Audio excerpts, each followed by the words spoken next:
بزار اور ترمذی میں حضرت عبداللہ ابن مسعود سے نبی ایک وسلم کا یہ ارشاد نقل ہوا ہے، ان المرأۃ عورۃ، عورت چھپا کر رکھنے کی چیز ہے۔ ان المرأۃ عورۃ فاذا خرجت، جب وہ گھر سے نکلتی ہے، استشرفها شیطان، اب شیطان جو ہے اس کو تاک میں رکھتا ہے۔ واقرب ما تکون بروحة ربها وهي في قعر بیتها، وہ اپنے رب کی رحمت سے قریب ترین ہوتی ہے جبکہ اپنے گھر کے بھی کسی اندرونی حصے میں۔ اسی لیے فرمایا مردوں کے لیے مسجد میں نماز افضل 28 گنا، اور عورت کے لیے گھر کی نماز مسجد سے افضل، گھر کے صحن کی مسجد سے افضل، دالان کی صحن سے افضل، کمرے میں اس سے افضل، اور کمرے کی کوئی بغلی کوٹھڑی ہے تو اس میں سب سے افضل۔ یہ احادیث نبی اکرم صلی اللہ علیہ وسلم۔ عبداللہ ابن احمد ابن حنبل نے زوائد الزہد میں اور ابن ابی شیبہ نے ابن سعد نے اپنی کتابوں میں مسروق کی روایت نقل کی ہے کہ حضرت عائشہ جب تلاوت قرآن کرتے ہوئے اس آیت پر پہنچتی تھی وَقَرْنَ فِي بُيُوتِكُنَّ، تو بے اختیار رو پڑتی تھی۔ قرآن کہتا ہے اپنے گھروں میں رہو۔ حضرت عائشہ نے شہادت عثمان کے بعد باہر نکل کر لشکر کی قیادت کی، پھر ساری عمر افسوس تھا کہ میں نے غلط کہا۔ حافظ ابو بکر بزار حضرت انس سے روایت کرتے ہیں کہ عورتوں نے حضور سے عرض کیا کہ ساری فضیلت تو مرد لوٹ کے لے گئے، وہ جہاد کرتے ہیں، خدا کی راہ میں بڑے بڑے کام کرتے ہیں، ہم کیا عمل کریں کہ ہمیں بھی مجاہدین کے برابر اجر مل سکے؟ جواب میں آپ نے فرمایا من قعدت منکن فی بیتہا فإنہا تدرک عمل المجاہدین، تم میں سے جو شخص اپنے گھر میں بیٹھی رہے گی وہ مجاہدین کا اجر حاصل کر۔ یہ ایک ہوا کا رخ ہے، بتایا جا رہا ہے، یہ نظام ہے جس کو اس شکل میں دیا جا رہا ہے۔ اب آئیے سورہ نور کی طرف۔ یا ایھا الذین آمنوا لا تدخلوا بیوتا غیر بیوتکم حتی تستأنسوا وتسلموا علی اہلها ذالکم خیر لکم لعلکم تذکرون۔ اہل ایمان مت ہرگز مت داخل ہو اپنے گھروں کے علاوہ کسی اور گھر میں جب تک کہ تم ان کے ساتھ مانوس نہ ہو جاؤ، اذن نہ لے لو، ان پر سلام نہ کرو، یہی تمہارے لیے خیر بہتر ہے۔ اس کے بعد تفصیل آئی ہے، اس میں میں اس وقت نہیں جا رہا۔ اور جو لوگ اس پر عمل نہیں کرتے ان کے بارے میں قرآن مجید کیا کچھ، حضور کیا کچھ فرما رہے ہیں یہ آپ سن لیجیے، بہت سخت احکام۔ عن ابی ہریرہ رضی اللہ عنہ ان رسول اللہ صلی اللہ علیہ وسلم قال لو ان امرأ اطلع علیک بغیر اذن فخذفته بحشاة ففقعت عینہ ما کان علیک من جناح، متفق علیہ، بخاری اور مسلم دونوں کی ہے۔ اگر کوئی شخص تمہارے گھر میں بغیر اجازت کے داخل ہو جائے اور تم اس کی سزا کے طور پر اس پر کنکریاں پھینکو اور اس کی آنکھ پھوٹ جائے کنکری سے تو تم پر کوئی گناہ نہیں۔ بغیر اجازت کے گھر میں آ گیا ہے، بغیر اذن کے، بغیر استئذان کے کنکریاں مارو اور کنکری سے آنکھ پھوٹ جائے، فما کان علیک من جناح، کوئی حرج نہیں۔ اب آ رہی ہے اصل آیت، قل للمؤمنین یغضوا من ابصارهم ویحفظوا فروجهم ذلک ازکی لهم ان اللہ خبیر ما یصنعون وقل للمؤمنات یغضضن من ابصارهن ویحفظن فروجهن ولا یبدین زینتهن الا ما ظهر منها وَلْيَضْرِبْنَ بِخُمُرِهِنَّ عَلَى جُيُوبِهِنَّ وَلَا يُبْدِينَ زِينَتَهُنَّ إِلَّا لِبُعُولَتِهِنَّ أَوْ آبَائِهِنَّ أَوْ آبَاءِ بُعُولَتِهِنَّ أَوْ أَبْنَائِهِنَّ أَوْ أَبْنَاءِ بُعُولَتِهِنَّ أَوْ إِخْوَانِهِنَّ أَوْ بَنِي إِخْوَانِهِنَّ أَوْ بَنِي أَخَوَاتِهِنَّ أَوْ نِسَائِهِنَّ أَوْ مَا مَلَكَتْ أَيْمَانُهُنَّ أَوِ التَّابِعِينَ غَيْرِ أُولِي الْإِرْبَةِ مِنَ الرِّجَالِ أَوِ الطَّفْلِ الَّذِينَ لَا يَظْهَرُوا عَلَى عَوْرَاتِ النِّسَاءِ وَلَا يَضْرِبْنَ بِأَرْجُلِهِنَّ لِيُعْلَمَ مَا يُخْفِينَ مِنْ زینتہن وتوبوا الی اللہ جميعا ایھا المؤمنون لعلکم تفلحون۔ یہ لمبی آیت ہے۔ اہل ایمان، اے نبی کہہ دیجئے اہل ایمان مردوں سے اپنی نگاہیں نیچی رکھا کریں اور اپنی شرمگاہوں کی حفاظت کریں، یہی ان کے لیے زیادہ پاکیزہ عمل ہے۔ ان اللہ خبیر بما یصنعون، اور جو کچھ وہ کر رہے ہیں اللہ اس سے واقف ہے۔ وَقُلْ لِلْمُؤْمِنَاتِ يَغْضُضْنَ مِنْ أَبْصَارِهِنَّ، اور مومن عورتوں سے بھی کہہ دیجئے کہ وہ اپنی نگاہیں جو ہے نیچی رکھا کریں، وَيَحْفَظْنَ فُرُوجَهُنَّ، اپنی شرمگاہوں کی حفاظت کریں، وَلَا يُبْدِينَ زِينَتَهُنَّ إِلَّا مَا ظَهَرَ مِنْهَا، اور اپنی زینت کو ظاہر نہ کیا کریں سوائے اس کے کہ جو بالکل ظاہر ہو جائے۔ قُلْ لِلْمُؤْمِنِينَ يَغُضُّوا مِنْ أَبْصَارِهِمْ وَيَحْفَظُوا فُرُوجَهُمْ ذَلِكَ أَزْكَىٰ لَهُمْ إِنَّ اللَّهَ خَبِيرٌ بِمَا يَصْنَعُونَ۔ نوٹ کر لیجئے کہ یہ کہاں ہو رہا ہے؟ گھر میں داخلے کے بعد۔ گھر میں داخلہ اجازت سے، اور داخلہ ہوگا صرف محرموں کا۔ گھر کے اندر جو ہے وہ نامحرم تو نہیں آئے گا، یہ میں آگے بیان کر رہا ہوں۔ وَقُلْ لِلْمُؤْمِنَاتِ يَغْضُضْنَ مِنْ أَبْصَارِهِنَّ وَيَحْفَظْنَ مِنْ فُرُوجِهِنَّ، اور کہہ دیجئے مومن عورتوں سے بھی کہ وہ بھی اپنی نگاہیں جھکا کر رکھیں اور اپنی شرمگاہوں کی حفاظت کریں۔ وَلَا يُبْدِينَ زِينَتَهُنَّ إِلَّا مَا ظَهَرَ مِنْهَا، محرموں سے پردہ کیا ہے؟ محرموں سے، اس کا نام ستر ہے۔ عورت کا پورا جسم ستر ہے سوائے چہرے کی ٹکیا اور یہ ہاتھ اور یہ پاؤں، بس۔ کیا مطلب ہے؟ بھائی بھی نہیں دیکھ سکتا بہن کے جسم کا کوئی اور حصہ، باپ بھی نہیں دیکھ سکتا بیٹی کے جسم کا کوئی حصہ۔ یہ ستر ہے، ستر محرموں سے پردہ ہے۔ وَلْيَضْرِبْنَ بِخُمُرِهِنَّ عَلَى جُيُوبِهِنَّ، یہ بھی گھر کے اندر کی بات ہو رہی ہے، کیونکہ میں پہلے بتا چکا ہوں جلباب ہوتا تھا جب گھر سے باہر نکلتی تھی عورت، تو وہ اپنی چادر لپیٹتی تھی، اپنے چہرہ نہیں ڈھانپتی تھی، صرف چہرے کا حکم دیا گیا اس کے ضمن میں۔ وہ سورہ عذاب کی آیت ہے، وہ رہ گئی، میں بیان کروں گا۔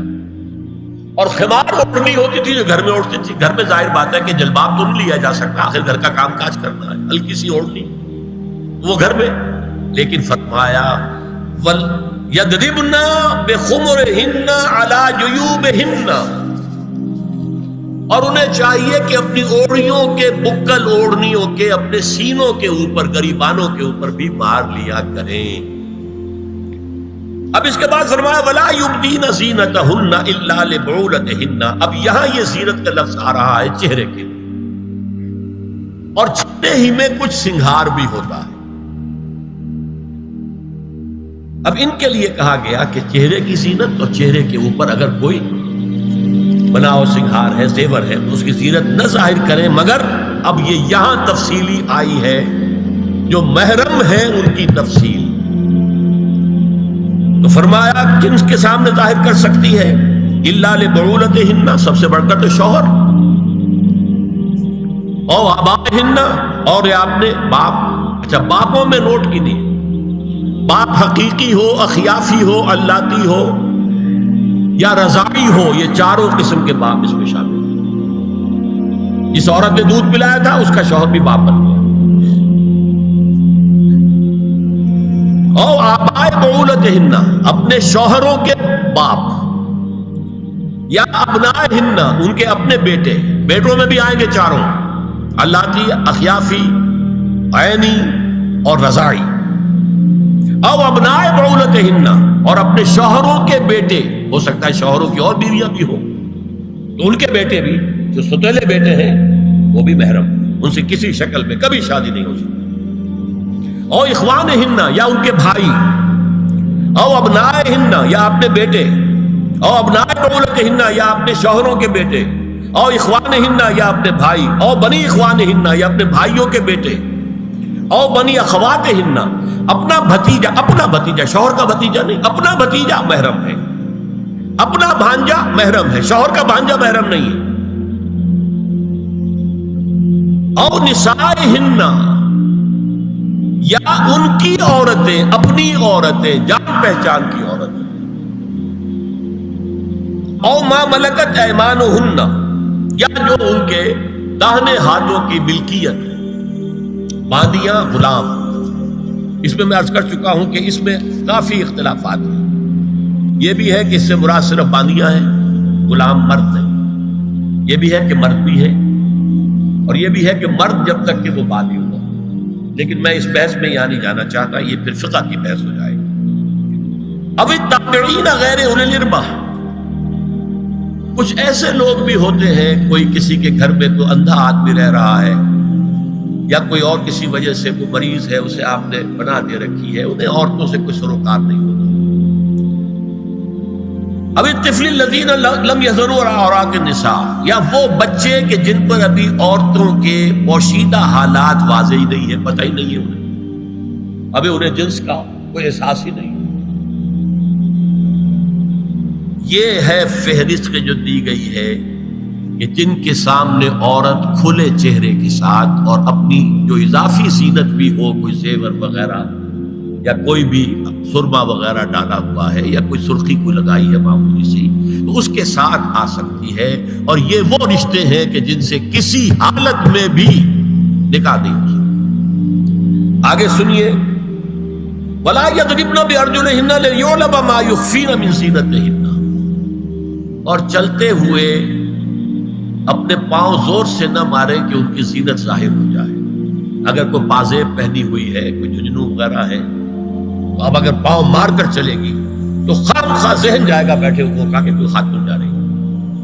یہاں تک اس کے علاوہ یہ بھی ہے، تعطر کے بارے میں فرمایا ہے کہ اگر عطر لگا کر کوئی عورت گھر سے نکلی ہے، اذا استعارت المرأة فمرت على القوم ليجدوا ريحها فهي كذا وكذا قال قولا شديدا، اس ابو داؤد کی روایت حضور نے فرمایا جب کوئی عورت عطر لگا کر، خوشبو لگا کر نکلتی ہے کہ لوگ اس کی خوشبو سونگیں یا اس کو اوپر مطلع ہو جائیں تو ایسی ہے ایسی ہے، بہت سخت الفاظ حضور نے استعمال کیے کہ جس کو راوی نے نقل نہیں کیا۔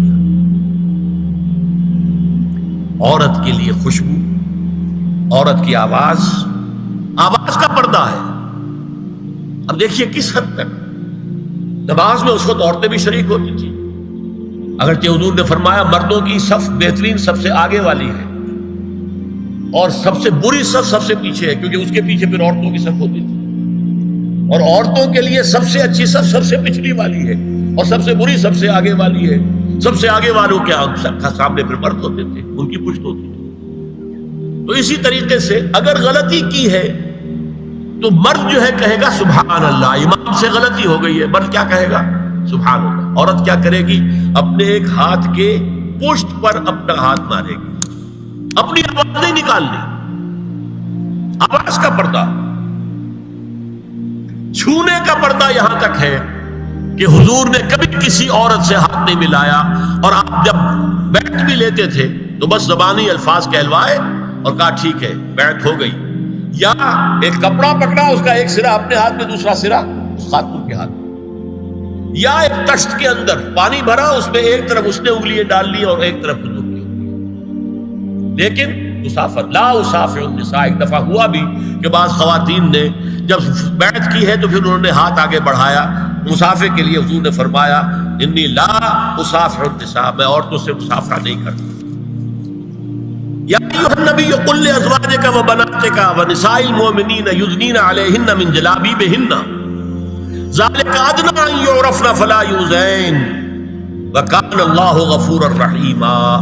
اے نبی صلی اللہ علیہ وسلم کہہ دیجئے اپنی بیٹیوں سے اور اپنی بیویوں سے اور مسلمانوں کی خواتین سے۔ اب دیکھیے یہ سورہ احزاب ہی میں ہو رہا ہے، شروع میں یا نساء نبی سے بات چلی، استیزان بھی صرف نبی کے گھر میں داخل نہ ہو اذن کے بغیر، آگے چل کر سورہ احزاب ہی میں عام بھی کر دیا، قل لازواجک وبناتک ونساء المؤمنین، کہہ دیجئے اپنی بیویوں سے، اپنی بیٹیوں سے اور اہل ایمان کی خواتین سے، یدنین علیہن من جلابیبہن، کہ وہ اپنے چہروں کے اوپر اپنی جلباب کو لٹکا لیا کریں، چہرہ چھپ جائے۔ اب اس کی تفسیر میں چاہتا ہوں کہ آپ کو جو مختلف مفسرین نے کی ہے وہ آپ کے سامنے میں رکھوں۔ حضرت عبداللہ ابن عباس نے اس آیت کی جو وضاحت فرمائی ہے اسے حافظ ابن کثیر نے اپنی تفسیر میں اس طرح نقل کیا ہے، اللہ نے مسلمان عورتوں کو حکم دیا ہے کہ جب وہ کسی کام کے لیے گھروں سے نکلے تو اپنی چادروں کے پلو اوپر سے ڈال کر اپنا منہ چھپا لے اور صرف ایک آنکھ کھلی رکھے، دونوں آنکھیں بھی غلط ہیں۔ اور سن لیجئے ابن جریر اور ابن منذر کی روایت ہے کہ محمد بن سیرین یہ ایک تابعی ہیں نے حضرت عبیدہ السلمانی یہ صحابی ہیں سے اس آیت کا مطلب پوچھا. انہوں نے جواب میں کچھ کہنے کی بجائے اپنی چادر کو اس طرح اوڑھا کہ پورا سر اور پیشانی اور پورا منہ ڈھانک کر صرف ایک آنکھ کھولی رکھی. اور سنیے ابو بکر بن عبداللہ ابن عربی نے یدنین علیہن من جلابیبہن کا مفہوم ان الفاظ میں بیان کیا ہے تغطى به وجهها حتى لا يظهر منها الا عينها اليسرى. عورت اپنی چادر کو پورے وجود پر ڈھانپ لے اور اس طرح چہرے کو بھی ڈھانپے کہ صرف بائیں آنکھ کھلی رہے. علامہ حمید الدین فراہی کو نظم قرآن کے فہم میں خصوصی مقام حاصل تھا. انہوں نے حجاب کے بارے میں اپنے ایک مکتوب میں ہاتھ اور چہرہ کھلا رکھنے کو جائز قرار دینے کے موقف کے بارے میں لکھا ہے کہ میری رائے میں نظم قرآن پر توجہ نہ کرنے سے یہ غلط فہمی پیدا ہوئی ہے. وہی بات کہ سورہ عذاب میں گھر سے باہر کا پردہ ہے اور سورہ نور میں گھر کے اندر کا پردہ ہے. بہرحال الحق احق بان یتبع، حق جو ہے وہ اس کا زیادہ حقدار ہے کہ اس کی پیروی کی جائے. میں اس مسئلے پر مطمئن ہوں اور میرے نزدیک اجنبی سے پورا پردہ کرنا واجب ہے اور قرآن نے یہی حجاب واجب کیا ہے جو شرفاء میں مروج ہے بلکہ اس سے بھی قدر زائد.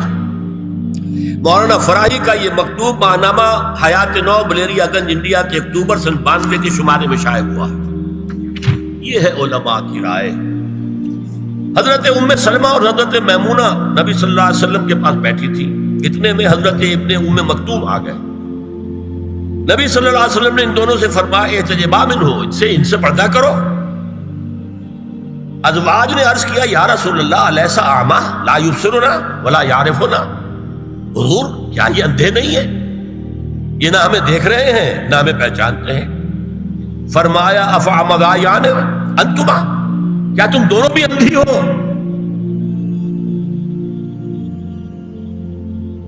الا تبصران ہی، کیا تم نہیں دیکھ رہی ان کو؟ حضرت ام سلمہ تصریح کرتی ہیں ذالک بعد ان امر بالحجاب، یہ جب حجاب کا حکم آ گیا تھا تب حضور نے پھر یہ حکم دیا. اس کی وجہ کیا تھی؟ حضرت عبداللہ ابن مکتوم کا گھر میں آنا جانا تھا. تو اگرچہ اندھے ہیں لیکن یہ کہ یہ بار بار کا آنا جانا اس سے فتنے کا ایک دروازہ کھل سکتا ہے. اس دروازے کو بند کر دیا گیا. حضرت عائشہ کے پاس ایک نابینا آیا تو انہوں نے اس سے پردہ کیا. کہا گیا کہ آپ اس سے پردہ کیوں کرتی ہیں، یہ تو آپ کو نہیں دیکھ سکتا. جواب میں حضرت ام المومنین نے فرمایا لاکنی انظر الیہ، میں تو اسے دیکھ رہی ہوں نا. اور مرد کو دیکھے. البتہ یہ کہ عام حالات میں آپ بازار میں چل رہے ہیں، عورت جا رہی ہے، کوئی باہر نکلنا پڑا ہے، تو اس حالت میں اگر وہ مرد کو دیکھتی ہے تو اس میں در حقیقت وہ فتنہ نہیں ہے کہ جو گھر میں آنے جانے والے لوگ. اب ایک آخری مسئلہ ہے. 2 حدیثیں ایسی ہیں جو میری گفتگو کے خلاف جاتی ہیں اور میں دیانت کا تقاضا سمجھتا ہوں کہ وہ بھی آپ کے سامنے بیان کروں. حضور کے بارے میں یہ معلوم ہے کہ 2 خواتین جو ویسے نامحرم تھیں وہ ان کے سامنے آتی رہیں اور آپ ان سے ملتے رہے. ایک آپ کی سالی حضرت اسماء، حضرت عائشہ کی بہن رضی اللہ تعالی عنہ، اور ایک آپ کی چچا زاد بہن حضرت علی کی بڑی ہمشیرہ حضرت ام ہانی. یہ میں حدیث آپ کو سنا رہا ہوں. بکثرت احادیث سے ثابت ہے کہ حضرت اسماء بنت ابی بکر آپ کے سامنے ہوتی تھی اور آخر وقت تک آپ کے اور ان کے درمیان چہرے اور ہاتھوں کی حد تک کوئی پردہ نہ تھا. حجۃ الوداع نبی صلی اللہ علیہ وسلم کی وفات سے صرف چند مہینے پہلے کا واقعہ ہے اور اس وقت تک بھی یہی حالت قائم رہی. یہ ابو داؤد کتاب الحج. دوسری روایت حضرت ام ہانی رضی اللہ تعالی عنہا جو ابو طالب کی صاحبزادی اور نبی صلی اللہ علیہ وسلم کی چچاداد بہن تھی، آخری وقت تک حضور کے سامنے ہوتی رہیں اور کم از کم منہ اور چہرے کا پردہ انہوں نے آپ سے کبھی نہیں کیا. فتح مکہ کے موقع کا ایک واقعہ وہ خود بیان کرتی ہیں جس سے اس کا ثبوت ملتا ہے. یہ ابو داؤد کی روایت ہے. یہ روایتیں ہیں، میں انہیں تسلیم کرتا ہوں.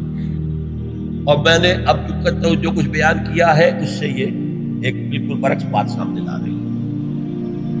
اب یہ ہے کہ یا تو ہم ان دو حدیثوں کو اصل مان کر باقی ساری حدیثیں جو ہیں ان کو ختم کر، میں تو آپ کو سنا نہیں سکا، میرے پاس تو بہت زیادہ حدیثوں کا مواد تھا۔ چہرے کے پردے کے لیے حدیثیں، استیزان کے لیے کتنی حدیثیں ہیں، چہرے کے پردے کے بارے میں بہت زیادہ حدیثیں ہیں۔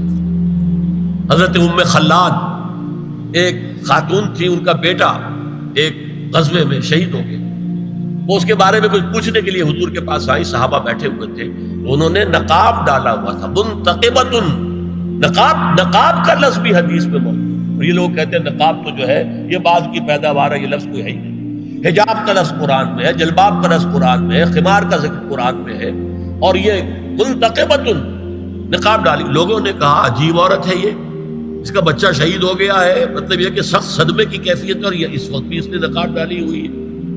تو انہوں نے جواب دیا ان ارزو ابنی لا ارزو حیائی، میں نے بیٹا کھویا ہے، اپنی حیا نہیں کھوئی ہے۔